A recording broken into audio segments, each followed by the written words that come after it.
Assalamualaikum warahmatullahi wabarakatuh. Halo Sobat Smart. Smart Scary kembali menemani hari Jumat Anda. Di video kali ini Smart Scary punya 7 wisata misteri di kota Semarang. Seperti apa 7 wisata tersebut? Yuk, langsung aja kita mulai videonya. 1. Lawang Sewu. Siapa yang tidak kenal Lawang Sewu? Bangunan tua ini telah menjadi saksi sejarah sejak lama, saat Indonesia masih jauh dari merdeka. Kini, Lawang Sewu telah jadi salah satu ikon kota Semarang yang bahkan jadi destinasi wisata. Belum lengkap rasanya liburan ke Semarang kalau belum ke sana. Meski namanya Lawang Sewu, sebenarnya bangunan ini nggak punya 1000 pintu melainkan hanya 492. Namun, bangunan khas Belanda memiliki banyak sekali jendela besar, jadi dari kejauhan terlihat seperti memiliki banyak sekali pintu. Dibangun pada 1904 dan selesai 1907, gedung ini awalnya dimaksudkan sebagai kantor Nederlands Indische Spoorwegmaatschappij atau NIS, alias kantor perkeretaan di masa pemerintahan kolonial Belanda. Namun, perkembangan perkereta-apian pada masa itu terlalu pesat hingga bangunannya tak lagi memadai. Singkat cerita, setelah ditinggal NIS, bangunan ini dialihfungsikan sebagai penjara. Beberapa ruangan di bawah tanah bahkan disulap jadi ruang tahanan yang menyiksa. Kalau kamu berkunjung ke Lawang Sewu sekarang, penjara tersebut masih bisa kamu lihat dan pasti akan membuat bulu kuduk berdiri. Konon, ruang penjara tersebut telah memakan banyak korban dan akhirnya jadi salah satu faktor mistis Lawang Sewu. Kemistisan tersebut diperkuat dengan memudarnya fisik bangunan Lawang Sewu. Setelah kosong bertahun-tahun, gedung ini jadi nggak terurus hingga makin terlihat menyeramkan. Katanya, warga sekitar sudah akrab dengan suara-suara gaib dari sana. 2. Rawa Pening. Rawa Pening adalah danau dengan luas 2.670 hektar yang berada 4 kecamatan di Kabupaten Semarang, yaitu Kecamatan Ambarawa, Bawen, Tuntang, dan Banyubiru. Rawa Pening ini berada di cekungan terendah lereng Gunung Telomoyo, Gunung Merbabu, dan Gunung Ungaran. Rawa Pening adalah danau yang terjadi secara alamiah. Di balik pesona keindahan Rawa Pening menyimpan kisah mistis yang tragis. Legenda Rawa Pening masih dipercaya warga sekitar hingga kini. Ular besar yang sering dilihat warga dipercaya sebagai jelmaan Si Baru Klinting. Untuk menghormati legenda tersebut, warga sekitar masih rutin menggelar acara ritual larung sesaji setiap setahun sekali. Misteri Rawa Pening tak cuma tentang ular siluman. Kadangkala, pada malam hari terdengar tabuh gamelan yang cukup keras bergema di sekitar danau dan sungai. Suara itu mirip suara tabuhan gamelan pewayangan, seakan-akan ada hajatan yang sedang digelar. Padahal, tidak ada penduduk desa yang sedang menggelar hajatan. Jika kita mencari sumber suara tersebut, suara itu seperti dari seberang sungai atau danau. Tapi ketika kita menyeberang, sesampainya di seberang, suara tersebut menjadi seolah-olah berasal dari tempat kita semula. Aneh tapi nyata. Begitulah kenyataannya, ujar Imam, warga Banyubiru, Ambarawa. Suara tabuhan gamelan itu bagi kami merupakan pertanda bahwa keesokan harinya pasti akan ada yang meninggal, kecelakaan, atau tenggelam. Mitos menyebutkan, tidak ada orang asli Tuntang yang pernah menjadi korban.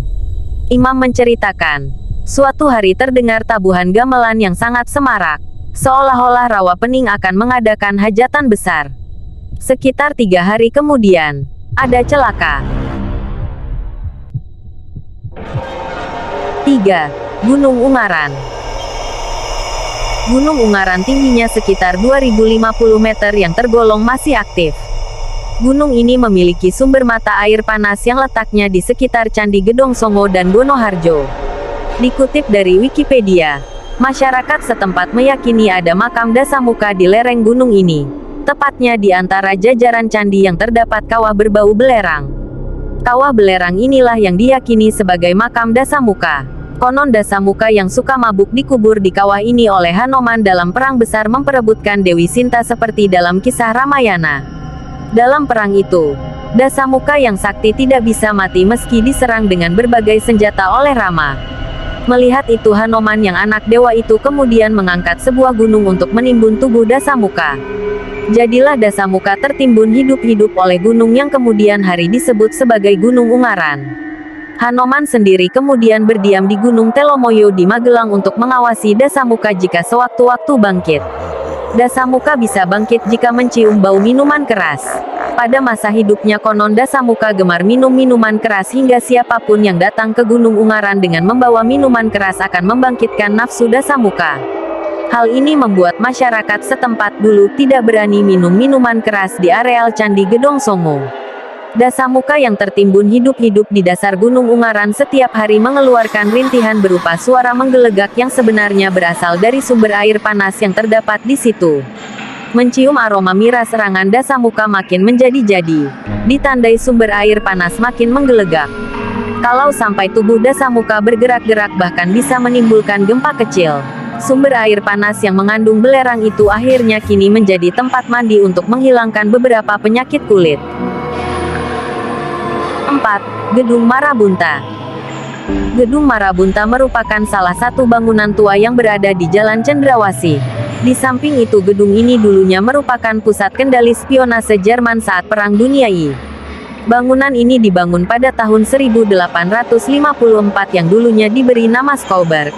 Dulunya gedung ini digunakan sebagai tempat diselenggarakannya pertunjukan opera dan sebagai cafetaria.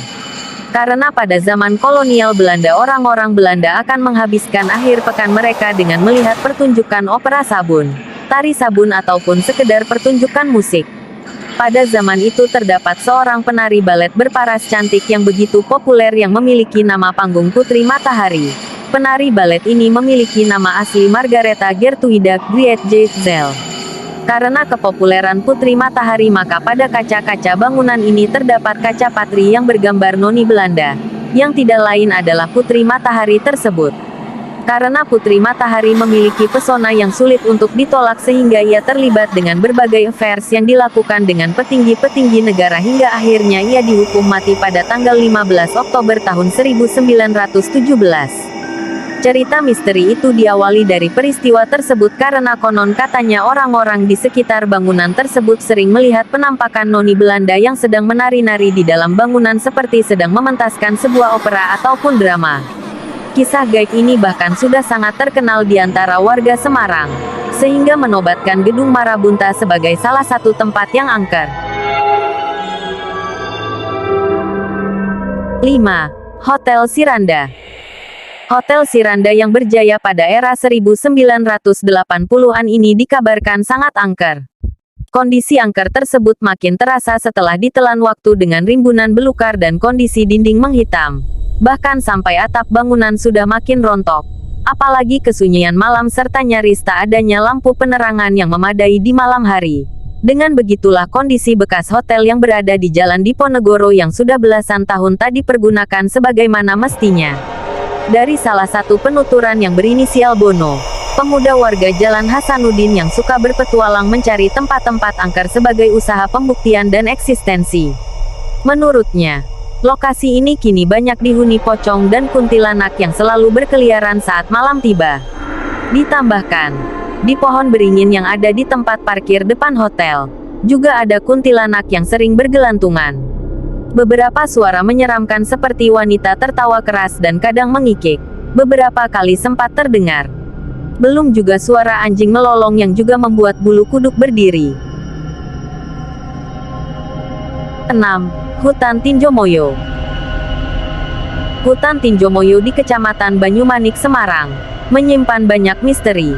Salah satunya, penemuan mayat perempuan 7 tahun lalu yang hingga kini pelakunya belum terungkap. Ketika malam tiba, pengendara motor yang harus melintasi hutan ini akan merasa was-was. Terlebih para tukang ojek yang berasal dari luar dusun Tinjomoyo. Mereka anti mengambil penumpang di sana jika tak ingin mengalami peristiwa yang tak mengenakan. Sebab, sering ada perempuan yang menumpang, tapi mendadak hilang di tengah jalan. Dulu, hutan tersebut adalah kebun binatang. Sekitar 2006, kebun binatang Tinjomoyo dipindahkan. Alasannya, air sungai sering meluap, terutama saat musim hujan. Hal tersebut dirasa membahayakan para binatang. Sejak saat itu, Bekas bangunan Bonbin tersebut terbengkalai.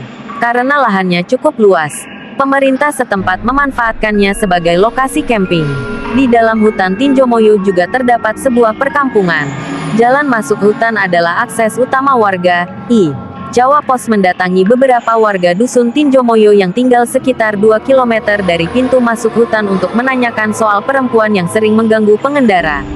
Yang diganggu biasanya orang dari luar desa. Saat malam sering ada perempuan cantik yang duduk dengan tatapan kosong.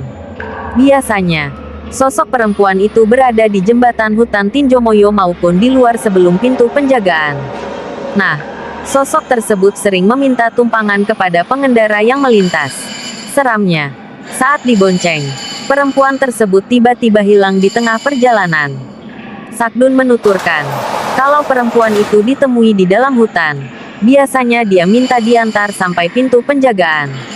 Sementara itu, kalau dari luar, seringnya sampai perkampungan warga. Kalau dari cerita, sosoknya memang cantik, ucapnya. Sosok perempuan cantik ditemukan terbunuh di dalam hutan. Jenazah tanpa busana itu diketahui warga sekitar saat mencari pakan ternak. Hingga sekarang, misteri siapa pembunuhnya belum terungkap. 7. Hotel Sky Garden. Hotel yang satu ini adalah hotel paling top di Semarang. Bahkan diakui hotel yang oke punya di kawasan Asia. Banyak turis yang menginap di sini, karena letaknya yang berada di kawasan daerah tertinggi di kota Semarang. Tapi itu dulu pas zaman Belanda. Sekarang hotel yang satu ini dianggap sebagai salah satu tempat paling angker di Semarang. Gedung luas yang sudah ditinggal tuannya sejak 1983 akibat sengketa dan utang piutang. Itu identik dengan mitos Wewe Gombel, kuntilanak, hingga kerajaan gaib yang konon berdiri di bekas kolam renang tak jauh dari konstruksi hotel. Menurut masyarakat setempat, di sana ada sebuah sejarah makam tokoh. Nama Gombel muncul saat Kiai Pandan Aran berziarah di sebuah makam di Gunung Jabalkat. Dari beberapa mitos yang beredar, kolam renang menjadi salah satu titik angker tempat kerajaan setan berdiri. Terdapat mitos, siapapun yang berani masuk ke dalam kolam renang, maka ia akan kesurupan. Bangunannya memang masih ada dan dalam kondisi tak terurus. Namun sekarang justru digunakan untuk tempat gantung diri, pembunuhan, dan perkosaan yang masih sering terjadi pada malam hari. Mungkin hal ini juga yang semakin menguatkan mitos Wewe Gombel yang sudah tertancap di benak masyarakat. Baiklah sob, itu tadi adalah 7 destinasi wisata mistis yang ada di kota Semarang. Yuk dukung terus channel YouTube kita dengan cara like, komen dan subscribe. Jangan lupa nyalakan lonceng notifikasi, agar tidak ketinggalan video selanjutnya.